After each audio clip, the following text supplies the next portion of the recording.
આપ જોઈ રહ્યા છો સનાતન ન્યૂઝ નેટવર્ક જૂનાગઢ મેંદરડા ખાતે પોલીસ સ્ટેશનના પીએસઆઈ હડિયા અને સ્ટાફ દ્વારા શહેરના 5 કિલોમીટરની ફ્લેગ માર્ચ યોજાઈ। અયોધ્યા રામ મંદિર પ્રાણ પ્રતિષ્ઠા મહોત્સવને લઈને થનાર ધાર્મિક કાર્યક્રમ શાંતિપૂર્ણ માહોલમાં પૂર્ણ થાય એ માટે પોલીસની ફ્લેગ માર્ચ યોજાઈ હતી।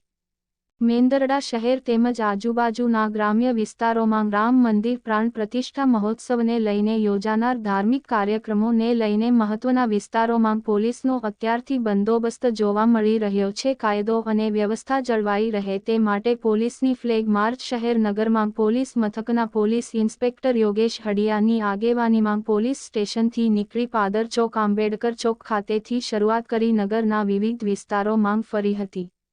પોલીસ ઇન્સ્પેક્ટર યોગેશ હડિયા દ્વારા નિરીક્ષણ કરવામાં આવેલ સાથે રામ મંદિર સહિત અન્ય સ્થળો પર થનાર ધાર્મિક કાર્યક્રમો શાંતિપૂર્ણ માહોલમાં સંપન્ન થાય તે માટે વહીવટી તંત્ર દ્વારા તમામ તૈયારીઓ પૂર્ણ કરી દેવામાં આવી હતી। અહેવાલ વલ્લભભાઈ પરમાર, સનાતન ન્યૂઝ નેટવર્ક, જૂનાગઢ।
नहीं है